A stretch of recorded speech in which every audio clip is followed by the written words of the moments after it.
Hi hello வணக்கம் நண்பர்களே. நான் உங்கள் ரசூல் கிரீன் மொபைல் இன்ஸ்டியூட்லேருந்து மொபைல் சர்வீஸ் ஃபீல்டில் இருக்கக்கூடிய டெக்னீஷியன்களுக்கு ஒரு மிகப்பெரிய ஒரு அப்டேட் இன்னைக்கு நான் கொண்டுட்டு வந்திருக்கேன்.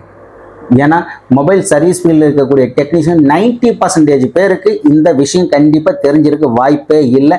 இது வரைக்கும் எந்த ஒரு யூடியூப் சேனல்லையும் இந்த விஷயத்தை யாருமே சொல்லியும் கொடுக்கலன்னு தான் நான் சொல்லுவேன். அப்படியும் மீறி ஒரு சில விஷயத்த சொல்லி கொடுக்குறாங்க அப்படின்னா அந்த முக்கியமான அந்த சீக்ரெட் வரப்போ வீடியோ வந்து கட் பண்ணிடுவாங்க, ஸ்கிப் பண்ணிட்டு இந்த விஷயத்துல இந்த இடத்துல என்ன நடந்துச்சு, இந்த இடத்துல என்ன வரும், இது தெரிஞ்சுக்கணும் அப்படின்னா நீங்க எங்க கிளாஸ்ல வந்து ஜாயின் பண்ணுங்க, நாங்க சொல்லி தரோம் அப்படின்னு சொல்லி அந்த இடத்த மட்டும் ஸ்கிப் பண்ணிடுவாங்க. அந்த இடத்துல அந்த ஸ்கிப் பண்ண இடத்துல என்ன சொல்லி கொடுத்துருப்பாங்க எல்லாத்துக்கும் டவுட் வந்திருக்கும் இல்லையா?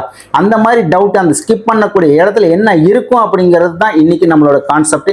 இந்த கான்செப்ட்ல ஸ்கிமேட்டிக் டயக்ராம் டேட்டா ஷீட்டை எப்படி ரீட் பண்ணணும், ஸ்கீமாட்டிக் டயக்ராமில் வரக்கூடிய டேட்டா ஷீட்டை எப்படி ரீட் பண்ணணும், ஒரு ட்ராக் இருக்குது, ஒரு லைன் இருக்குது, ஒரு மொபைல் இருக்குது, இது எப்படி என்ன ஏது எதுவுமே தெரியாமல் நிறைய பேர் ஸ்கீமாட்டிக் வாங்கி யூஸ் பண்ணிட்டுங்க. ஸோ இருந்தாலும் கிட்ட சர்வீஸ்க்கு வரக்கூடிய மொபைலில் பெஸ்ட்டாக நீங்கள் சர்வீஸ் பண்ணி கொடுக்கணும். அப்போ டேட்டா ஷீட்டு கம்பல்சரி வேணும். இந்த டேட்டா ஷீட்டை எப்படி ரீட் பண்ணணும், இந்த நிறைய பேர் டெக்னீஷியன் பார்த்தீங்கன்னா ஒரு சிலருக்கு இந்த விஷயம் தெரிஞ்சிருந்தாலும் இது யாரும் வெளியில் யாருக்கும் சொல்லி தர மாட்டாங்க. அப்படியேப்பட்ட ஒரு சீக்ரெட் தான் இன்னைக்கு நம்ம வீடியோவில் பார்க்க போகிறோம். வாங்க வீடியோ பார்க்கலாம். அதுக்கு முன்னாடி நம்ம சேனலை சப்ஸ்கிரைப் பண்ணாமல் இருந்தீங்க அப்படின்னா மறக்காம நம்ம சேனலை சப்ஸ்கிரைப் பண்ணிருங்க. கூடவே பக்கத்துல இருக்க பெல் பட்டனை கிளிக் பண்ணிருங்க. அப்பதான் நம்ம சேனல்ல நான் எப்பெல்லாம் வீடியோ அப்லோட் பண்றேனோ அந்த வீடியோட நோட்டிபிகேஷன் உங்களுக்கு உடனுக்குடன் வரும். வீடியோவை ஸ்கிப் பண்ணாம ஃபுல்லா பாருங்க.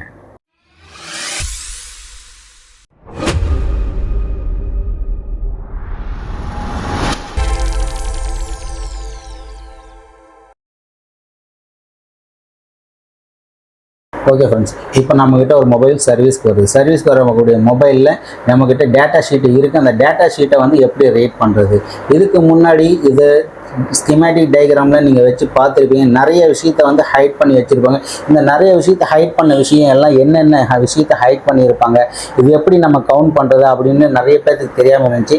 ஸோ இந்த விஷயத்தை எல்லாமே நீங்கள் கம்ப்ளீட் நம்ம தெளிவாக பார்க்கலாம். சரிங்களா? ரைட். ஃபஸ்ட்டு பார்த்தோம் அப்படின்னா நம்மக்கிட்ட ஒரு போர்டு இருக்குன்னு வச்சுக்கோங்க. ஃபஸ்ட்டு நம்மக்கிட்ட பார்த்தீங்க அப்படின்னா இந்த மாதிரி ஒரு பின் இருக்குன்னு வச்சுக்கோ. இந்த மாதிரி பின்னு எங்கெல்லாம் நீங்கள் பார்த்துருப்பீங்க அப்படின்னா ஒரு ஐஎஸ்பி பின் அடாப்டர் வருதுன்னு வச்சுக்கோங்க. ஏன்னா இப்போ ஃப்ளாஷ் 64 பாக்ஸ் இருக்குது, மெடுசா ப்ரோ இருக்குது, ZX3, ஈசி ஜெட்டக், இந்த மாதிரி நிறைய பாக்ஸ் எல்லாம் இருக்கு இல்லையா? இந்த மாதிரி பாக்ஸ் எல்லாம் பார்த்தீங்கன்னா ஐஎஸ்பி பின் அவுட் அடாப்டர்னு சொல்லுவோம். இல்லை அப்படின்னா ஐஎஸ்பி பாக்ஸ் வந்து கனெக்ட் பண்ணக்கூடிய பிஜி அடாப்டர், இந்த மாதிரி பாக்ஸுக்குள்ளார இந்த பின்னை நீங்கள் பார்த்துருக்க வாய்ப்பு இருக்குது. ஸோ இந்த மாதிரி பின் வரும்போது ஒரு சில இடத்துல பார்த்தீங்கன்னா நம்மளுடைய சார்ஜர் பின், டைப் சி சார்ஜர் பின்னுலையும் இந்த மாதிரி பின்னு வரதுக்கு பார்த்துருக்கோம். இது நான் பின்னுங்கிறது எதை சொல்கிறேன், எதை மென்ஷன் பண்ணுறேன் அப்படின்னா இந்த ஸ்க்ரீனில் பாருங்கள், இந்த இடத்துல பாருங்கள் 2 லைனாக கொடுத்துருக்காங்க. ஃப்ரண்ட்டில் ஒரு லைன் இருக்குது, அதுக்கு பேக் சைடில் ஒரு லைன் இருக்குது. 2 லைனு இந்த மாதிரி கொடுத்துருப்பாங்க. ஃப்ரண்ட் லைனில் முன்னாடி ஒரு லைனு, பின்னாடி ஒரு லைனு, 2 லைனை பின்னை கொடுத்துருப்பாங்க இல்லையா? இந்த பின்னை நீங்கள் கவுண்ட் பண்ணும்போது எப்படி கவுண்ட் பண்ணியிருப்பீங்க அப்படின்னு பார்த்தோம் அப்படின்னா நிறைய பேர் இப்போ கவுண்ட் பண்ணுறது நம்ம எல்லாருமே கவுண்ட் பண்ணியிருப்பாங்களே. எஃபிசி கனெக்டர்னு இருக்குல்ல, B2B கனெக்டர், இந்த கனெக்டர் கவுண்ட் பண்ண மாதிரி தான் இந்த பின்னையும் கவுண்ட் பண்ணணும்னு நினச்சிருப்பீங்க. ஸோ அந்த மாதிரி கிடையாது. ஸோ இதில் முடிஞ்ச வரைக்கும் பார்த்தீங்க அப்படின்னா பின் நம்பர் 1 இந்த இடத்துல இருக்குது, தெரியுதுங்களா? பின் நம்பர் 1 இந்த இடத்துல இருக்கு. ஆனால் பின் நம்பர் 2 எங்கே வரும் அப்படின்னா இந்த இடத்துல இருக்கு இல்லையா? இந்த பின் நம்பர் 2 வரும்னு நினச்சிட்டு இருப்பீங்க. கண்டிப்பாக அந்த மாதிரி கிடையாது. பின் நம்பர் 1 இங்கே இருக்கு அப்படின்னா பின் நம்பர் 2 லாஸ்ட், இந்த லாஸ்ட்டில் உள் பக்கத்தில் வரக்கூடிய பின்னு 2வது பின்னாக வரும். புரியுங்களா? இப்போ பின் நம்பர் 3 எங்கே இருக்கும்? ஃபர்ஸ்ட் லைனில் இங்கே வந்துருங்க. ஃபர்ஸ்ட் லைனில் இந்த இடத்துல பின் நம்பர் 3 இருக்கா? அப்போ பின் நம்பர் 4 எங்கே இருக்கும்? இந்த இடத்துல இருக்கக்கூடிய இந்த பின் உள் பக்கத்தில் இருக்கக்கூடிய இங்கே இருக்கும். புரியுங்களா? ஸோ இந்த மாதிரி தான் கவுண்டிங் பண்ணணும். நீங்கள் நிறைய பின்னை பார்த்துருப்பீங்க. ஒரு சில இடத்துல பார்த்தீங்கன்னா இந்த மாதிரி கனெக்டரும் கொடுத்துருப்பாங்க, லாக் டைப் கனெக்டர். புரியுங்களா? பழைய மொபைல்லாம் பார்த்தீங்கன்னா கேமரா கனெக்ட் பண்ணுறதுக்கு, இல்லை அப்படின்னா டச்சு ஸ்க்ரீனுக்கு வரக்கூடிய ஸ்டிப்பு கனெக்ட் பண்ணுறதுக்கு, ஆன் ஆஃப் ஸ்டிப்பு வரக்கூடிய பின்னை வந்து இது கனெக்ட் பண்ணுறதுக்கு இந்த மாதிரி பின்னை கொடுத்துருப்பாங்க. இதுலேயும் பார்த்தீங்கன்னா ஒரு சில இடத்துல பார்த்தீங்கன்னா இந்த மாதிரி 2 பின்னு வரும், 2 லைனு பின்னு வர மாதிரி இருக்கும். ஸோ நீங்கள் கவுண்ட் பண்ணணும், இது 4வது பின்னா 5வது பின்னா இந்த மாதிரி கவுண்ட் பண்ணணும்னு நினச்சிங்க அப்படின்னா பின் நம்பர் 1 இன்னொன்று பின் நம்பர் 2 இந்த லாஸ்ட்டில் உள் பக்கத்தில் வந்துடும். சரிங்களா? ஸோ இந்த மாதிரி நீங்கள் கவுண்ட் பண்ணணும். புரியுங்களா? ரைட். அதே மாதிரி ஒரு சில இடத்துல பார்த்தீங்க அப்படின்னா எஃபிசி கனெக்டர் இந்த மாதிரி பார்த்துருப்பீங்க. எஃபிசி கனெக்டர் பார்த்தீங்க, இந்த எஃபிசி கனெக்டரும் பார்த்தீங்கன்னா உங்களுக்கு கவுண்ட் பண்ணுறது ரொம்ப ஈஸி. ஏன் அப்படின்னா ஒரு சிலர் பார்த்தீங்கன்னா பின் நம்பர் ப்ராப்பராக நீங்கள் கவுண்ட் பண்ணியிருக்க மாட்டீங்க. அது எப்படி கவுண்ட் பண்ணணுங்கிறத நான் உங்களுக்கு ஸ்டெப் பை ஸ்டெப்பாக சொல்லித்தரேன்.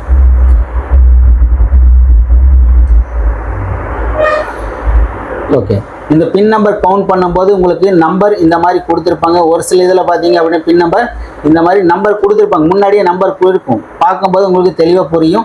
இதில் பாக்ஸ்லேயே இந்த லெட்டர்ஸ்லேயே நீங்கள் கொடுத்துருப்பாங்க. சப்போஸ் அந்த மாதிரி உங்களுக்கு 9 கொடுக்கல, இதில் நம்பர் எழுதலை, இந்த அடாப்டரில் நம்பர் இல்லை அப்படிங்கிற பட்சத்தில் உங்களுக்கு பின் நம்பர் 1 எப்படி கண்டுபிடிக்கணும்? இதில் எப்பவுமே பார்த்தீங்க அப்படின்னா ஒரு ஏரோ மார்க் கொடுத்துருப்பாங்க, இல்லை அப்படின்னா ஒரு டாட் கொடுத்துருப்பாங்க. இந்த மாதிரி இஷ்யூ வரும். சப்போஸ் அந்த மாதிரி எதுவுமே இல்லை அப்படின்னா பின்னு வந்து சால்டர் ஆகிருக்கிறது நம்ம பக்கம் இருக்கணும், பின்னு கனெக்டிங் ஆப்போசிட்டில் இன்னொரு பின்னு கனெக்ட் ஆகக்கூடிய பாயிண்ட் வந்து ஆப்போசிட்டில் இருக்கும். அந்த மாதிரி இருந்துச்சு அப்படின்னா நீங்கள் லெஃப்ட் சைட்லேருந்து, அதாவது ரைட் சைட்லேருந்து லெஃப்ட் சைடு கவுண்ட் பண்ணிட்டு வாங்க. ரைட் சைடில் ஃபர்ஸ்ட் பின் நம்பர் 1 இருக்கும் அப்படின்னு நீங்கள் கவுண்ட் பண்ணுங்க ரைட் சைடில். ஓகேங்களா, உங்களுடைய ரைட் சைடில் பின் நம்பர் 1 இருக்குது, லெஃப்ட் சைடில் பின் நம்பர் 2 இருக்குது, அப்படி கவுண்ட் பண்ணணும். ஸோ இங்கே நம்பர் கொடுத்துருக்கேன், இந்த நம்பர் பார்த்தீங்கன்னா உங்களுக்கு ஈஸியாக புரியும். பின் நம்பர் 1 பாருங்கள் இங்கே இருக்குது, பின் நம்பர் 1 இங்கே கீழே கொடுத்துருக்கேன், பின் நம்பர் 2 இந்த இடத்துல கொடுத்துருக்கேன். சரிங்களா, பின் நம்பர் 3 பார்த்தீங்கன்னா இங்கே கீழே இருக்குது, பின் நம்பர் 4 மேலே இருக்குது. ஸோ இப்படி தான் நீங்கள் ஆப்போசிட் டைரெக்ஷனில் இந்த மாதிரி பின் வந்துச்சு அப்படின்னா நீங்கள் கவுண்ட் பண்ணி இது எத்தனை நம்பர் பின்னில் ப்ராப்ளம் இருக்கா இல்லையா, இந்த லைன் எந்த ஐஸோட கனெக்ட் ஆகிருக்கு அப்படிங்கிறது ஈஸியாக ஐடென்டிஃபை பண்ண முடியும். ஸோ அதே மாதிரி B2B கனெக்டர், FBC கனெக்டர்னு சொல்லுவோம், B2B கனெக்டர்னு சொல்லுவோம். இந்த B2B கனெக்டரும் பார்த்தீங்க அப்படின்னா நிறைய பேர் கவுண்ட் பண்ணுறது நிறைய மிஸ்டேக் பண்ணுறாங்க. பின் நம்பர் 1 இது எப்படி கவுண்ட் பண்ணணும், எப்படி கண்டுபிடிக்கணும்? பின் நம்பர் 1 இதை எப்படி கண்டுபிடிக்கணும் அப்படிங்கிறது நிறைய பேருக்கு தெரியாமல் இருக்குது. அதே மாதிரி ஒரு சிலர் பார்த்தீங்க அப்படின்னா பின் நம்பர் 1 கண்டுபிடிச்சிருப்பாங்க, பின் நம்பர் 1 கண்டுபிடிச்சி பின் நம்பர் 2 எப்படி கண்டுபிடிக்கணும்? இதை இப்போ வந்து ப்ராப்ளம் நிறைய பேருக்கு, எப்படி லைனாக வரும், எப்படி எண்ணணும் அப்படிங்கிறது ஒரு சிலருக்கு தெரியாது.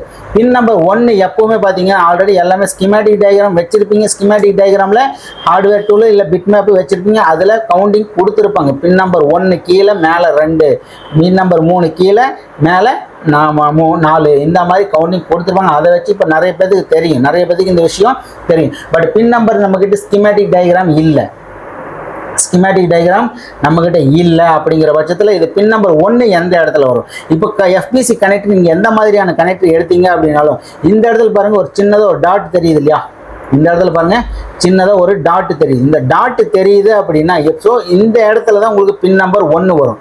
பின் நம்பர் 1 மேலே வரும். எப்பவுமே பின் நம்பர் இந்த டாட் இருக்குன்னா கீழே வரக்கூடாது. ஏன்னா எந்த ஒரு ஐசி ஆகட்டும், எந்த ஒரு கனெக்டர் ஆகட்டும், நீங்கள் பின் நம்பர் கவுண்டிங் பண்ணுறீங்க அப்படின்னா ஆன்டி கிளாக் வைஸாக தான் நீங்கள் கவுண்டிங் பண்ணிட்டு வரணும். ஆன்டி கிளாக் வைஸாக தான் நீங்கள் கவுண்டிங் பண்ணிட்டு வரணும். இந்த இடத்துல பாருங்கள் டாட் இருக்குது. ஸோ சரி, ஒரு சில கனெக்டர் இந்த டாட் இல்லை, இப்போ எப்படி கண்டுபிடிப்பீங்க? ஸோ இந்த இடத்துல டாட் இல்லை அப்படின்னா இந்த இடத்துல 1ன்னு நம்பரே மென்ஷன் பண்ணியிருப்பாங்க, 1ன்னு நம்பர் மென்ஷன் பண்ணியிருப்பாங்க. ஸோ இப்போ நம்பருமே கிடையாது, அதுவும் அழிஞ்சிருச்சு. இப்போ எப்படி நம்ம கண்டுபிடிக்கிறது? ஒரு சில பின்னில் பார்த்தீங்கன்னா இந்த இடத்துல ஏரோ மார்க் கொடுத்துருப்பாங்க, ஏரோ மார்க்கு கொடுத்துருப்பாங்க. ஸோ ஏரோ மார்க்கு ரொம்ப ரொம்ப இம்பார்ட்டன்ட். ஏரோ மார்க்கு இந்த கனெக்டரில் கொடுத்துருப்பாங்க, கனெக்டர்லேயும் ஏரோ மார்க் இல்லை. இப்போ எப்படி கண்டுபிடிப்போம்? கனெக்ட்லேயும் ஏரோ மார்க் இல்லாத பட்சத்தில் நீங்கள் போர்டில் செக் பண்ணுங்கள். அந்த போர்டில் கனெக்ட் ஆகக்கூடிய பாயிண்டில் பார்த்தீங்கன்னா வட்டமாக ரவுண்ட் பண்ணி வச்சுருப்பாங்க, சின்னதாக ஒரு சர்க்கிள் ரவுண்டு வரைஞ்சி வச்சுருப்பாங்க. சரிதா? ஸோ இப்போ கனெக்டர் இந்த போர்டில் இந்த இடத்துல கனெக்டர் ஃபிக்ஸ் ஆகணும். இந்த ஃபிக்ஸ் ஆகக்கூடிய கனெக்டருக்கு பக்கத்தில் பார்த்தீங்கன்னா ஒரு சர்க்கிள் வரைஞ்சி வச்சுருப்பாங்க. இதை வச்சு நீங்கள் ஈஸியாக ஐடென்டிஃபை பண்ண முடியும். சரியா? ரைட். இப்போ ஸ்கிமேட்டிக் இருந்துச்சு ஈஸியாக நம்ம கண்டுபிடிச்சலாம், அதிலே வரைஞ்சி கொடுத்துருப்பாங்க, எங்கே 1 எங்கே 2 அப்படிங்கிறது கொடுத்துருப்பாங்க. இதெல்லாம் இல்லாத பட்சத்தில் நீங்கள் இதை வச்சு ஐடென்டிஃபை பண்ண முடியும். சரியா? ரைட். இப்போ இந்த இடத்துல பாருங்கள் பின் நம்பர் 1, இந்த இடத்துல பின் நம்பர் மேல் லைனில் பாருங்கள் பின் நம்பர் 1 கீழே 2. ஓகேவா? நேருக்கு நேராக இதுக்கு நேராக வரக்கூடிய பின்னு. அது 3ஆம் நம்பர் பின்னு மேலே இருக்குது, 4ஆம் நம்பர் பின்னு அதுக்கு நேராக கீழே. புரியுங்களா? ஸோ இந்த மாதிரி பின் நம்பர் செக் பண்ணணும். இதுக்கு முன்னாடி நம்ம ஒரு கனெக்டர் பின்னை பார்த்தோம், அந்த பின்னில் பார்த்தீங்கன்னா 1ஆம் நம்பர் இங்கே வருதுன்னா 2ஆம் நம்பர் இங்கே வரும். புரியுதா? 3ஆம் நம்பர் இங்கே வருதுன்னா 4ஆம் நம்பர் இங்கே வரும். ஸோ இந்த மாதிரி செக் பண்ணும். பட் இந்த மாதிரி இப்போ வரக்கூடிய FBC கனெக்டர்ல எல்லாம் அந்த மாதிரி வர்றதில்ல. டைரெக்டாக மேலே 1 கீழே 2, மேலே 3 கீழே 4, மேலே 5 கீழே 6, இந்த மாதிரி நேருக்கு நேராக ஆப்போசிட் டைரெக்ஷனில் பின்னு வரும். 2 வரிசை இருக்கக்கூடிய கனெக்டர் பின்னு. ஒரு வரிசையில் பார்த்தீங்க அப்படின்னா ஒற்றைப்படை எண்கள் எல்லாமே ஒரு லைனில் வந்துடும். சரியா? 1 3 5 7 9 இந்த மாதிரி ஒற்றைப்படை எண்கள்லாம் ஒரு லைனில் வந்துடும். இன்னொரு லைனில் இரட்டைப்படை எண்கள்லாம் இன்னொரு லைனில் வரும். 2 4 6 8 10 12ன்னு இரட்டைப்படை எண்கள்லாம் ஒரு லைனில் வரும். புரியுது இல்லையா? ஸோ இப்போ வந்து எஃபிசி கனெக்டர் நீங்கள் கவுண்ட் பண்ணணும் அப்படின்னு நினைச்சீங்க அப்படின்னா இந்த மெத்தட் ஃபாலோ பண்ணி நீங்கள் ஈஸியாக எத்தனை நம்பர் பின்னு எந்த லைனு எங்கே கனெக்ட் ஆயிருக்கு அப்படிங்கிறத ஈஸியாக கவுண்ட் பண்ண முடியும். அது ஓகேங்களா? ரைட். அதுக்கு அடுத்த பார்த்தீங்கன்னா நமக்கு ஐசியில் செக் பண்ணுவோம். ஐசியில் செக் பண்ணும்போது நிறைய பேர் சொல்லி கொடுத்துருப்பாங்க. இந்த விஷயம் எல்லாத்துக்கும் தெரிஞ்சிருக்கும். இதில் பார்த்தீங்கன்னா நோஸ் பாயிண்ட் இருக்கும். நோஸ் பாயிண்ட்லேருந்து ஆன்டி கிளாக் வைஸ் தான் நீங்கள் கவுண்ட் பண்ணிட்டு வந்துருங்க. ஓகேங்க. இது வந்து ஒரு நார்மல் பேட் ஐசி கம்ப்ளைண்ட். இது வந்து ஒரு நார்மலான ஒரு பேட் ஐசி. இந்த பேட் ஐசி அப்படிங்கிறப்போ இந்த வந்து பேட் ஐசின்னு சொல்லுவோம். இதுக்கு பேர் பேட் ஐசின்னு சொல்லுவாங்க. இல்லை அப்படின்னா ஒரு சில இடத்துல பார்த்தீங்கன்னா லெக் ஐசின்னு சொல்லுவாங்க. 4 பக்கமும் லெக் இருக்குன்னு வச்சுக்குவோம். லெக் ஐசின்னு வச்சுக்குவோம். இப்போ இந்த லெக் ஐசி எப்படி கவுண்ட் பண்ணீங்க?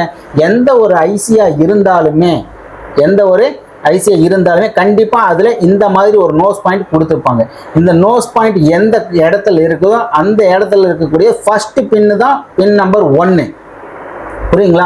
ரைட். இப்போ இந்த ஐசியில் பார்த்தீங்கன்னா இந்த நோஸ் பாயிண்ட் இந்த எழுத்தெல்லாம் அழிஞ்சிருச்சு. இப்போ நான் எப்படி கண்டுபிடிக்கிறது? இப்போ எனக்கு டவுட்டாக இருக்கும் இல்லையா? நோஸ் பாயிண்டே இல்லை, எப்படி கண்டுபிடிக்கிறது? இப்போ ஐசியை உள்டாவை திருப்பி வச்சிருங்க. ஐசியை உள்பக்கமாக திருப்பி வச்சிங்க அப்படின்னாலுமே இந்த பேடில் பார்த்தீங்கன்னா உங்களுக்கு ஈஸியாக தெரிஞ்சிடும். இந்த பேடில் பின் நம்பர் 1 எங்கே இருக்குன்னு கண்டுபிடிச்சிடும். இந்த கார்னர் பாருங்க ஷார்ப்பாக, இந்த எட்ஜு ஷார்ப்பாக இருக்குது. இந்த கார்னரையும் பாருங்க நம்ம ஷார்ப்பாக 2 முக்கோணமாக ஜாயிண்ட்டு கரெக்டாக இருக்குது. இந்த இதுலேயும் பாருங்கள் இந்த முக்கோணையும் நல்லா ஷார்ப்பாக இருக்குது. இந்த இடத்துல மட்டும் பாருங்கள் கொஞ்சம் கட்டான மாதிரி இருக்கா? இந்த இடத்துல பாருங்க கொஞ்சம் கட்டான மாதிரி இருக்கு. ஸோ இந்த இடத்துல கட் ஆச்சு அப்படின்னா இந்த தான் ஃபர்ஸ்ட் பின் இங்கே தான் வரும். ஃபர்ஸ்ட் பின் இங்கே வரணும். கீழே இருந்து எண்ணக்கூடாது. இந்த இடத்துல பாருங்க 2 பின்னு தெரியுது இல்லையா? கீழே இருந்து இப்படி வரக்கூடாது. இந்த கார்னர் பின்னு தான் ஃபர்ஸ்ட் நம்பர் பின்னு 1.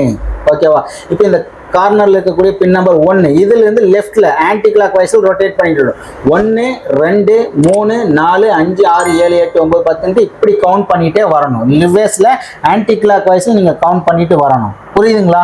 ரைட். இதை வச்சு உங்களால் ஈஸியாக ஐடென்டிஃபை பண்ண முடியும். புள்ளி இருக்கும். இல்லை அப்படின்னா இந்த மாதிரி ஏரோ மார்க் கொடுத்துருப்பாங்க. ஏரோ மார்க் இல்லாத பட்சத்தில் இந்த மாதிரி உள்பக்கத்தில் திருப்பி பார்த்தீங்க அப்படின்னா ஐசியில் இந்த இடத்துல கார்னரில் கட் பண்ணியிருக்கும். இதை வச்சு ஈஸியாக உங்களால் கண்டுபிடிக்க முடியும். சரியா? ரைட். ஃபார் எக்ஸாம்பிள் பார்த்தீங்க அப்படின்னா பின் நம்பர் 1 இந்த கார்னரில் இருக்க 1 2 3 4 5 6 7 8 9 10 இந்த 16 லைன் வரக்கூடிய இந்த லைன் ஐசியை நீங்கள் இப்படி ஈஸியாக கவுண்ட் பண்ணிட்டு வந்துடலாம் ஆன்டி கிளாக் வைஸில். ரைட். ஓகேவா? ரைட். ஆனால் மற்ற ஐசியை இதே மாதிரி நீங்கள் கவுண்ட் பண்ணக்கூடாது. ஏன் அப்படின்னா மற்ற ஐசியில் அந்த மாதிரி வராது. பிஜி ஐசியில் அந்த மாதிரி வராது. இந்த இடத்துல பாருங்க உங்களுக்கு ரொம்ப ரொம்ப இம்பார்ட்டன்ட். இது வரைக்குமே யாருமே யூடியூப்ல இந்த விஷயத்தை உங்களுக்கு சொல்லியே கொடுத்துருக்க மாட்டாங்க. அதே மாதிரி ஒரு சில விஷயத்த எங்கள் இன்ஸ்டியூட்டுக்கு வந்தால் மட்டும்தான் நாங்கள் சொல்லி தருவோம் அப்படின்னு சொல்லி மறைமுகமாக மறைச்சி வச்சிருப்பாங்க. அந்த விஷயத்தையும் இந்த ஐசியில் நான் கண்டிப்பாக சொல்லித்தரேன். சரிங்களா? ரைட். இப்போ பாருங்க. இப்போ இந்த ஐசியில் பாருங்க. இப்போ இந்த ஐசியில் பார்த்தீங்க அப்படின்னா இந்த லைனில் லெஃப்ட் இருந்து ரைட்ல கவுண்ட் பண்ணும்போது இதில் 25 பால்ஸ் இருக்கு. இதில் 25 பால்ஸ் இருக்கு. அதே மாதிரி மேலேருந்து கீழே வரும்போது 25 பால்ஸ் இருக்கு இந்த ஐசியில். ஓகேவா? ரைட். இப்போ கவுண்ட் பண்ண முடியுங்க அப்படின்னா ஃபர்ஸ்ட் லைனில் ஏ லைன் சொல்லுவோம். ஃபர்ஸ்ட் ஏ லைன். ஓகேவா? ஏ லைனுங்கிறது ஏன்னு மென்ஷன் பண்ணியிருப்போம். இந்த ஏ லைன். ஓகேவா? இது வந்து ஏ லைன். அந்த பி லைன். 3வது சி லைன். இந்த மாதிரி ஏபிசிடி லைனில் இப்படி லைன் பண்ணணும். ஓகேவா? இப்போ பால் கவுண்டிங் அப்படிங்கிறப்போ இதில் 1 2 3 4 5 6 7 8 9 10 இந்த மாதிரி 25 பால்ஸ் இதில் இருக்கு. புரியுது இல்லையா? ரைட். இதில் மறைஞ்சிருக்கிற ஹிடன் ட்ரிக்ஸ் என்ன அப்படின்னு பார்த்தீங்கன்னா நிறைய பேர் பார்த்துருப்பீங்க. நிறைய பேர் பார்க்குறப்ப இந்த ஏபிசிடி லைனாக எழுதி இருக்கு அப்படின்னு நினச்சிட்டு இருப்பீங்க. கண்டிப்பாக கிடையாது. முதல்ல நீங்கள் ஒரு டைம் கவுண்ட் பண்ணுங்க. முதல்ல இதை நீங்கள் ஒரு டைம் கவுண்ட் பண்ணுங்க. இதில் ஏபிசிடி ஃபுல்லாக இருக்கான்னு பாருங்க. இந்த இடத்துல என்னென்ன லெட்டர்ஸ் மிஸ் ஆகுதுன்னு பாருங்க. இந்த இடத்துல ஏ இருக்கு, B C D E F G H J. ஹெச்சுக்கு அடுத்தது J, K L M N, என்னுக்கு அடுத்தது பி, பிக்கு அடுத்தது ஆறுக்கு அடுத்தது டி இருக்கு, டிக்கு அடுத்தது யூ இருக்கு, யூக்கு அடுத்தது வி இருக்கு, விக்கு அடுத்தது டபிள்யூ இருக்கு, டபிள்யூக்கு அடுத்தது ஒய் வந்துருச்சு. ஏன்னா இந்த இடத்துல ஸ்கூல்ல படிக்கிறப்ப நம்ம படிச்சிருப்போம். இன்னைக்கு வரைக்கும் நமக்கு மனப்பாடமா இருக்கும். ஏபிசிடி மொத்தம் எத்தனை எழுத்து அப்படின்னா 26 எழுத்துன்னு டக்குன்னு கண்ணை மூடிட்டு எப்ப தூக்கத்தில் எழுதி கேட்டாலும் நம்ம சொல்லிடுவோம். ஆனா ஸ்கிமேட்டிக் டயக்ராம்ல 26 எழுத்துல 6 எழுத்தை ஸ்கிப் பண்ணிட்டாங்க. ஸ்கிமேட்டிக் டயக்ராம் ஒரு டேட்டா ஷீட் எடுத்தீங்க அப்படின்னா அதில் இந்த ஏபிசிடியில் இந்த 6 லெட்டர்ஸ் வந்து வர ஸ்கிப் பண்ணியிருப்பாங்க. மீதி 20 லெட்டர்ஸ் மட்டும்தான் யூஸ் பண்ணியிருப்பாங்க. இது எதனால அப்படிங்கிறதையும் நான் ஸ்டெப் பை ஸ்டெப்பாக சொல்கிறேன். சரிங்களா? ரைட். இப்போ எனக்கு பார்த்தீங்க அப்படின்னா ஒவ்வொரு பால்ஸு கவுண்ட் பண்ணும்போது ஏபிசிடி இஎஃப்ஜிஹெச்ஐ காணும், ஐ வந்து மிஸ் ஆயிருக்கு. இப்போ ஐயில் பார்த்தீங்கன்னா உங்களுக்கு லைனில் பால்ஸ் இருக்குமான்னா ஐ லைனே கிடையாது, ஜே ஹெச்சுக்கு அடுத்து ஜே வந்துருச்சு, ஜே லைனே இங்கே வந்துருச்சு. ஸோ இது யாரும் மறக்கக்கூடாது. ஏன்னா நிறைய இடத்துல டேட்டா ஷீட்டில் இந்த நான் சொல்கிற இந்த 6 லெட்டர்ஸ் இருக்கவே இருக்காது. அப்படி இருந்துச்சு அப்படின்னாலுமே எக்ஸ் இசட் இது 2 மட்டும் இருக்கிறதுக்கு வாய்ப்பு இருக்குது. ஆனால் இப்போ வரக்கூடிய டேட்டா ஷீட்டில் 99% வரவே வராது, இந்த 6 லெட்டர்ஸு வரவே வராது. நீங்கள் கவுண்ட் பண்ணணும் அப்படின்னாலும் அதை நீங்கள் பார்த்து தெளிவாக கவுண்ட் பண்ணி எடுக்கணும், சரிங்களா? ஸோ இதில் பார்த்தீங்க அப்படின்னா பிஜிஐசியில் உதாரணத்துக்கு பார்த்தீங்க அப்படின்னா மேலேருந்து வரக்கூடிய லைன் 1 2ன்னு இப்படி எழுதிக்கிங்க, கீழேருந்து வருது ஏபிசிடின்ட்டு இப்படி கவுண்ட் பண்ணிங்க, சரியா? ரைட். இப்போ டேட்டா ஷீட்டை நீங்கள் ரீட் பண்ணுறீங்க. ரீட் பண்ணும்போது இது 1வது பால்ஸ் எப்படி கண்டுபிடிக்கணும்? இதுக்கு முன்னாடி நான் சொன்ன அதே மெத்தடை ஃபாலோ பண்ணுங்கள். ஐசியில் பார்த்தீங்க அப்படின்னா ஒரு டாட் வச்சுருப்பாங்க, நோஸ் பாயிண்ட்னு சொல்லுவாங்க.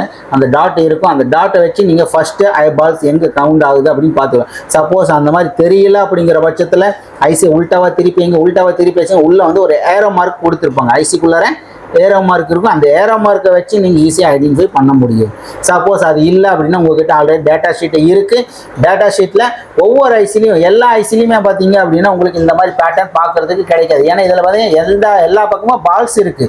இந்த மாதிரி வந்துச்சு அப்படின்னா தான் உங்களுக்கு பிரச்சனை இருக்கும். எது ஃபஸ்ட்டு, எது லெஃப்ட், எது ரைட்டு, எது ஃப்ரண்ட், எது பேக்கு அப்படிங்கிறது உங்களுக்கு கண்டுபிடிக்க ரொம்ப ரொம்ப சிரமமாக இருக்கும். ஸோ என்ன இப்போ வரக்கூடிய ஐசியில் இந்த மாதிரி வர்றதில்ல. ஒரு சில இடத்துல ஐசியோட கேப் இருக்கும், சின்னதாக நிறைய கேப் இருக்கும். ஐசி அது ஒரு பேட்டர்ன் கொடுத்துருப்பாங்க, அதை வச்சு ஈஸியாக நம்ம ஐடென்டிஃபை பண்ண முடியும். இப்போ பால் கவுண்டிங்கில் பார்த்தீங்க அப்படின்னா ஏ லைனில் first ball A1 A2 A3 A4 A5, B லைனில் B1 B2 B3 B4. So இப்படி தான் ஒவ்வொரு லைனாக தான் நம்ம எப்பயும் போல் எழுதுகிற மாதிரி ஒவ்வொரு லைனை இப்படி கவுண்ட் பண்ணிவிட்டு நீங்கள் வரலாம். இப்போ உதாரணத்துக்கு பார்த்தீங்க அப்படின்னா நீங்கள் லெட்டர்ஸில் நீங்கள் இது பண்ணணும் அப்படின்னு ABCD இப்படி அப்படின்னு மேலேருந்து கீழே எண்ணிடணும்.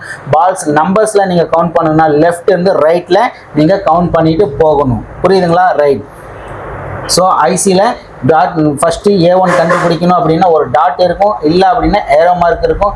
அது வச்சு நம்ம ஈஸியாக பால்ஸை கண்டுபிடிச்சிக்க முடியும், சரிங்களா? ரைட். இப்போ இதில் பார்த்தீங்க அப்படின்னா நீங்கள் நிறைய பால்ஸ் இதில் மிஸ் ஆகுது, ஒரு சில ஐசியில். அதே மாதிரி ஒரு சில இடத்துல பார்த்தீங்கன்னா நான் சொன்ன இந்த 6 லெட்டர்ஸும் மிஸ் ஆகும். IEOQS XZ இந்த லெட்டர்ஸு கண்டிப்பாக பார்த்தீங்கன்னா எந்த ஒரு டேட்டா ஷீட்லையும் வந்திருக்காது, வரவும் வராது, சரிங்களா? இது எதனால் இதெல்லாம் ஸ்கிப் பண்ணியிருக்காங்க? இதை ஸ்கிப் பண்ணியிருக்காங்க அப்படின்னா ஒரு சில குழப்பமான விஷயத்தை இதை ஏற்படுத்தும். அதனால் வந்து இந்த லெட்டர்ஸ் எல்லாம் ஸ்கிப் பண்ணியிருக்காங்க. ஐ பார்த்தோம் அப்படின்னா 1 மாதிரியே இருக்கும் பார்க்குறதுக்கு, ஐ 1 மாதிரியே இருக்கும். ஒரு சிலர் பார்க்கும்போது இது 1ன்னு கன்ஃபியூஷன் ஆயிடுவாங்க, இல்லை இது ஐயா இதை 1ஆ அப்படின்னு கன்ஃபியூஷன் ஆயிடுவாங்க. ஸோ அதுக்காக பார்த்தீங்கன்னா இது கன்ஃபியூஷன் ஆகக்கூடாது அப்படிங்கிற இதை ஸ்கிப் பண்ணியிருக்காங்க. அதே மாதிரி ஓவும் பார்த்தீங்கன்னா ஒரு சில இடத்துல 0 மாதிரியும் தெரியும், ஒரு சில இடத்துல ஓ மாதிரியும் தெரியும். ஸோ அதனால் இதையும் வந்து ஸ்கிப் பண்ணிக்கோங்க. ஒரு சில இடத்துல பார்த்தீங்கன்னா கியூ வந்து மென்ஷன் பண்ணல. ஏன் கியூ வந்து நமக்கு கொடுக்கல அப்படின்னா கியூ நம்ம ஐசியை கலட்டுறோம், ரிமூவ் பண்ணுறோம், க்ளீன் பண்ணுறோம், சரியாக லெட்டர்ஸ் தெரியல, பாதி எழுத்து அழிஞ்சிருக்கு, பாதி எழுத்து அழியாமல் இருக்குது. ஸோ இந்த மாதிரி இஷ்யூ வரும்போது அந்த இடத்துல கியூன்னு இருந்துச்சா இல்லை 0 இருந்துச்சா டவுட் வரும் இல்லையா? ஸோ இந்த மாதிரி குழப்பமே வரக்கூடாது அப்படிங்கிற கஷ்டம் தான் கியூ வந்து ஸ்கிப் பண்ணியிருக்காங்க. ஒரு சில இதில் பார்த்தீங்க அப்படின்னா அதே மாதிரி ஒரு சில லெட்டர்ஸில் எஸ் அதே லைனில் எஸ்ஸும் பார்த்தீங்கன்னா நமக்கு ஸ்கிப் பண்ணியிருக்காங்க. எஸ் ஏன் ஸ்கிப் பண்ணியிருக்காங்க? ஒரு சில இடத்துல பார்த்தீங்கன்னா எஸ்ஸை பார்க்கும்போது 5 மாதிரியும் தெரியும், இல்லை அப்படின்னா அது எஸ்ஸா 5ஆ இந்த மாதிரி குழப்பம் வரும். ஸோ இந்த மாதிரி வரக்கூடாது அப்படிங்கிற வருஷம் இந்த 6 லெட்டர்ஸுங்க XZ இதெல்லாமே வந்து நமக்கு ஸ்கிப் பண்ணி கொடுத்துருக்காங்க, சரியா? ரைட்.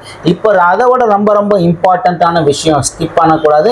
ஏன் அப்படின்னா நம்ம இப்போ பார்த்த ஐசியில் எல்லா இடத்துலையும் பால்ஸ் இருந்துச்சு, அதை எப்படி கவுண்ட் பண்ணணும் அப்படிங்கிறத பார்த்துட்டோம், ரைட்? ஓகேவா?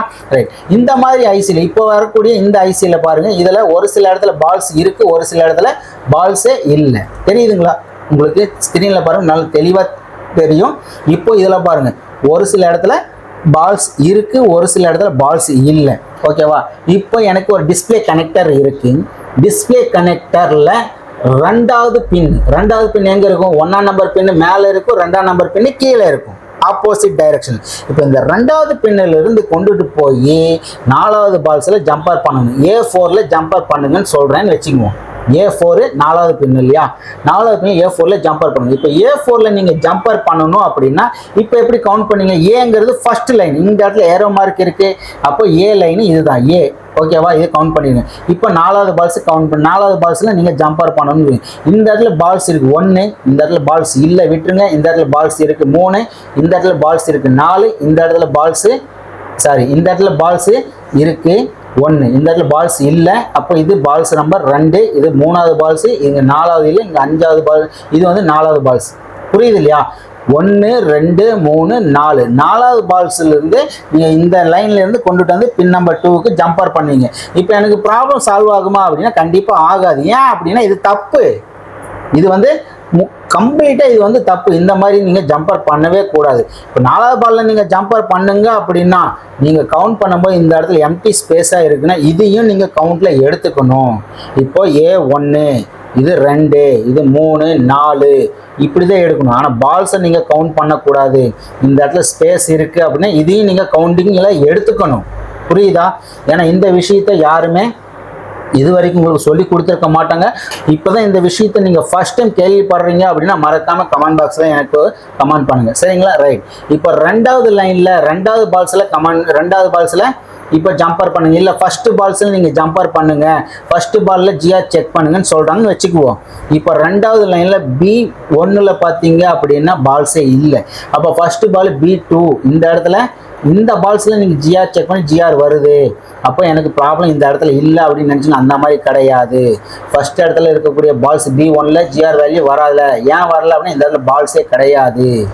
புரியுது இல்லையா உங்களுக்கு? டேட்டா ஷீட்டில் பாருங்கள், அதே மாதிரி டேட்டா ஷீட்டில் இந்த இடத்துல பாருங்கள் 1 2ன்னு லெஃப்ட்லேருந்து ரைட் வரைக்கும் எழுதிக்காங்க. ஏபிசிலையும் பாருங்கள், இதில் ABCDEFGHJK இந்த மாதிரி கொடுத்துருக்காங்க. இந்த இடத்துல ஐஏ மென்ஷன் பண்ணலை. புரியுது இல்லையா? இப்போ இந்த 1ன்னு இருந்துச்சு அப்படின்னா இந்த 1வது லைனில் இது எல்லாமே ஒன்றா தான் இருக்கும். 1 1 1 1 1ன்ட்டு இருக்கும். சரியா? பட் லெட்டர்ஸில் இந்த இடத்துல பக்கத்தில் பாருங்கள், இந்த இடத்துல ABCDEF இங்கே ஓரத்தில் இருக்க நம்பர் அப்படியே லெட்டர்ஸில் இங்கே வந்துடும். சரியா? ரைட். இப்போ அடுத்த லைனில் நீங்கள் 2ன்னு இருந்துச்சு அப்படின்னா இதில் இந்த லைன் ஃபுல்லாகவே பால் நம்பர் 2 தான். இது லைன் ஃபுல்லாகவே பால் நம்பர் 2 தான் இருக்கும். ஆனால் லெட்டர்ஸ் மட்டும் மாறும். ABCDEFGHJK அப்படின்னு மாறும். இப்போ 3வது லைனா 3 பால்ஸ், 4வது 4 எல்லாமே பால்ஸ் பார்த்தீங்கன்னா 4 4ன்னு. அதே மாதிரி 5வது லைன்லையும் பார்த்தீங்கன்னா இது எல்லாமே 5வது பால்ஸ் தான். புரியுதா? பால்ஸ் இது 5வது லைனில் 5வது பால்ஸ் இது எல்லாமே 5 தான். இந்த லைனில் 5 தான். பட் லெட்டர்ஸில் மாறி இருக்கும். ABCDங்கிறது மாறும். சரியா? ஸோ இந்த மாதிரி தான் நீங்கள் கவுண்ட் பண்ணி இந்த இடத்துல பால்ஸே இல்லை அப்படின்னாலுமே இருக்கிறதா நீங்கள் கவுண்ட் பண்ணிங்க. இப்போ உதாரணத்துக்கு F7 பால்ஸை வந்து நீங்கள் ஃபைன் பண்ணுங்க அப்படின்னு நான் சொல்கிறேன்னு வச்சுக்குவோம். F7 பால்ஸை கண்டு முக்கியமான விஷயம், பால் இல்லாத இடங்களை கவுண்டில் சேர்க்க வேண்டும். உதாரணம் டேட்டா ஷீட்டில் எப்படி இருக்கும் அப்படின்னா டேட்டா ஷீட்டில் நம்ம இப்போ பார்த்தோம் இல்லையா, டாட் இருக்குது, இந்த இடத்துல பால்ஸ் இல்லை, டாட்டு பால்ஸ் இல்லை, இந்த மாதிரி கொடுத்துருப்பாங்க. ஒரு சில B லைனில் பாருங்கள், ஃபர்ஸ்ட் இடத்துல பால்ஸ் இல்லை, 2வது 3வது பால்ஸ் இருக்குது, 4வதுல பால்ஸ் இல்லை, 5வது பால்ஸ் இருக்குது. Cயில் பார்த்தீங்கன்னா ஃபர்ஸ்ட் 2 இடத்துல பால்ஸ் இருக்குது, ஒரு இடத்துல பால்ஸ் இல்லை, இந்த மாதிரி கொடுத்துருப்பாங்க. டேட்டா ஷீட்டில் இருக்கும். அதே மாதிரி நம்ம கவுண்டிங் பண்ணும்போது இந்த இடத்துல எல்லாத்துலேயும் பால்ஸ் இருக்கிறதா வச்சு கவுண்டிங் பண்ணணும். சரியா? இந்த இடத்துல பால்ஸ் எல்லாமே இருக்கிறத கவுண்டிங் பண்ணணும். இங்கே பார்த்தீங்க அப்படின்னா A2ல் பால் இல்லை, A5ல் பால் இல்லை, B1ல் பால் இல்லை. ஆனால் கவுண்ட் பண்ணும்போது பேர் மட்டும்தான் மாறும். ஆனால் கவுண்ட் பண்ணும்போது கார்டினேட்டில் பேர் வந்து மாறாது. சரி, பேர் வந்து நமக்கு மாறாது. ஆனால் ஒரு சில இடத்துல பால் இருக்கிறது அப்படின்னு நினச்சிக்கோங்க. A1ல் பால் இருக்குது, A2லையும் பால் இருக்குது, A3லையும் பால் இருக்குது அப்படின்னு நினச்சி நம்ம இது எத்தனாவது நம்பர் பால் எத்தனாவது இடத்துல இருக்குது அப்படிங்கிறது கண்டுபிடிக்க ஈஸியாக முடியும். சரிங்களா? ரைட். இப்போ உதாரணத்துக்கு பார்த்தீங்க அப்படின்னா F7 அப்படின்னு ஒரு இடத்துல ஒரு பால்ஸ் கொடுத்துருக்காங்க. அதை நாம் கண்டுபிடிக்கணும். எப்படி கண்டுபிடிப்பீங்க? இதில் பார்த்தீங்க அப்படின்னா A வரிசையில் நீங்கள் செக் பண்ணுங்க. ABCDன்னு மேலேருந்து லெட்டர்ஸ் வருது இல்லையா, மேலேருந்து ஒன் சைடு லெஃப்ட் சைடில் லெட்டர்ஸ் இருக்கும். அதே மாதிரி லெஃப்ட் டு ரைட்டில் நம்பர்ஸ் கொடுத்துருப்பாங்க. இதை வச்சு நீங்கள் கண்டுபிடிச்சிக்க முடியும் ஈஸியாக. பால்ஸ் இல்லாத இடத்துல இல்லைன்னு ஸ்கிப் பண்ணக்கூடாது. பால்ஸ் இல்லைனாலும் அதை கவுண்டிங்கில் நீங்கள் எடுத்துக்கோங்க. புரியுதா? ஸோ இந்த மாதிரி வச்சு ஒவ்வொரு இடத்துலையும் பால்ஸ் இருக்குன்னு கண்டிப்பாக சரியாக கண்டுபிடிச்சிங்க அப்படின்னா F7 பால்ஸ் எந்த இடத்துல இருக்குது அப்படிங்கிறத ஈஸியாக உங்களால் ஐடென்டிஃபை பண்ண முடியும். சரியா? ரைட். இதில் நிறைய லெட்டர்ஸ் வந்து உங்களுக்கு மிஸ் ஆகும், ஒரு சில இடத்துல லெட்டர்ஸ் இல்லாமல் இருக்கும். இந்த மாதிரி இஷ்யூலாம் நிறைய டேட்டா ஷீட்டில் பார்க்குறது கிடைக்கும். அந்த மாதிரி இருந்துச்சு அப்படின்னாலும் உங்களுக்கு கவுண்டிங்கில் எடுத்துக்குங்க. ஆனால் லெட்டர்ஸில் இல்லை அப்படின்னா அது இல்லை தான். அந்த இடத்துல லெட்டர்ஸுக்கு நீங்கள் கவுண்டிங் எடுக்கவே கூடாது. லெட்டர்ஸில் கவுண்டிங் எடுக்கவே கூடாது. ஏன் அப்படின்னா இந்த இடத்துல பாருங்கள், இந்த இடத்துல ஐயில் லெட்டர்ஸ் இல்லை, அப்போ அது இல்லைன்னு தான் அர்த்தம். புரியுதா? ஆனால் நம்பர்ஸில் நீங்கள் பாருங்கள், இந்த இடத்துல ரெண்டாவதுல பால்ஸ் இல்லை, ஆனால் அந்த இடத்துல 2 இருக்குன்னு அர்த்தம். ஸோ இந்த மாதிரி சின்ன சின்ன நுணுக்கங்கள், இந்த விஷயங்கள், இந்த மாதிரி நிறைய ஏகப்பட்டது இருக்குது. ஏன்னா இதில் ரொம்ப ரொம்ப முக்கியமான டேட்டா ஷீட்டை நீங்கள் ரீட் பண்ணும்போது இந்த விஷயத்தை உங்களுக்கு ஃபஸ்ட் டைம் நீங்கள் வீடியோ பார்க்குறீங்க அப்படின்னா கீழே மறக்காமல் கமெண்ட் பாக்ஸில் வந்து கமெண்ட் பண்ணுங்கள். இல்லை இந்த விஷயம் ஆல்ரெடி உங்களுக்கு தெரியும் அப்படின்னாலுமே இது வரைக்கும் நீங்கள் எத்தனை பேருக்கு நீங்கள் சொல்லி கொடுத்துருக்கீங்க அப்படிங்கிறத மறக்காமல் கீழே எனக்கு கமெண்ட் பாக்ஸில் கமெண்ட் பண்ணுங்கள். இல்லை இந்த விஷயம் ஆல்ரெடி உங்களுக்கு தெரியும் அப்படின்னா சின்னதாக ஒரு ஹாட் பட் மட்டும் எனக்கு தட்டி விட்டுருங்க. சரிங்களா? ரைட். இந்த மாதிரி ஏகப்பட்ட விஷயங்கள் ஸ்கிமேட்டிக் டயக்ராமில் இருக்குது. ஸோ ஒரு சில இன்ஸ்டியூட்லையும் சரி, ஒரு சிலர் தெரிஞ்சவங்களும் சரி, இந்த விஷயத்த அவ்வளோ அதிகமாக சீக்கிரமாக சொல்லியும் தர மாட்டாங்க. ஸோ இன்றைக்கி ஃபஸ்ட் டைம் நம்ம யூடியூப் சேனலில் இந்த மாதிரி நீங்கள் வீடியோ, இந்த விஷயத்தை நீங்கள் தெரிஞ்சுக்கிறீங்க அப்படின்னா மறக்காமல் நம்ம சேனலை சப்ஸ்கிரைப் பண்ணிங்க, லைக் பண்ணிடுங்க. ஸோ இந்த மாதிரி ஏகப்பட்ட விஷயங்கள் இருக்குது. டேட்டா ஷீட் ஆகட்டும், பிளாக் டயக்ராம் ஆகட்டும், ஹார்ட்வேர் டூல் ஆகட்டும், ஸ்கிமேட்டிக் டயக்ராம் ஆகட்டும், இந்த மாதிரி ஏகப்பட்ட விஷயங்கள், ஹிடன் ட்ரிக்ஸ் இதெல்லாம் நிறைய இருக்குது. உங்கள்கிட்ட சர்வீஸ்க்கு வரக்கூடிய மொபைலை பெஸ்ட்டான மெத்தடில் நீங்கள் சர்வீஸ் பண்ணணும் அப்படின்னு நினைச்சு இந்த விஷயத்தை எல்லாத்தையும் கம்ப்ளீட்டாக நீங்கள் கற்றுக்கிட்டு நீங்கள் சர்வீஸ் பண்ணணும். ஸோ இந்த மாதிரி ஹிடன் ட்ரிக்ஸ் இதெல்லாம் தெரிஞ்சுக்கணும்னு நினச்சிங்க அப்படின்னா நம்மளோட இன்ஸ்டியூட்டில் நீங்களும் ஜாயின் பண்ணுங்கள். நம்மளுடைய பேட்ச் ஜூன் 15ஆம் தேதி கிளாஸ் ஸ்டார்ட் ஆகுது. இந்த பேட்ச்சில் சீட் அவைலபிளாக இருக்குது. மேலும் விவரங்களுக்கு இந்த ஸ்க்ரீனில் தெரியுற இந்த நம்பரை நீங்கள் கான்டாக்ட் பண்ணுங்கள். மற்ற விஷயத்தை எல்லாத்தையும் ஷேர் பண்ணுறேன். ஓகே ஃப்ரெண்ட்ஸ், இன்றைக்கி வீடியோ இதுதான். இந்த வீடியோ உங்களுக்கு பிடிச்சிருக்குன்னு நினைக்கிறேன். இந்த வீடியோ உங்களுக்கு பிடிச்சிருந்துச்சு அப்படின்னா லைக் பண்ணுங்கள், கமெண்ட் பண்ணுங்கள், ஷேர் பண்ணுங்கள். இன்றைக்கி தான் நம்ம சேனல் நீங்கள் ஃபஸ்ட் டைம் வீடியோ பார்க்குறீங்க அப்படின்னா மறக்காமல் நம்ம சேனலை சப்ஸ்கிரைப் பண்ணுங்கள். தேங்க்ஸ் ஃபார் வாட்சிங் ஃப்ரெண்ட்ஸ். தேங்க்யூ.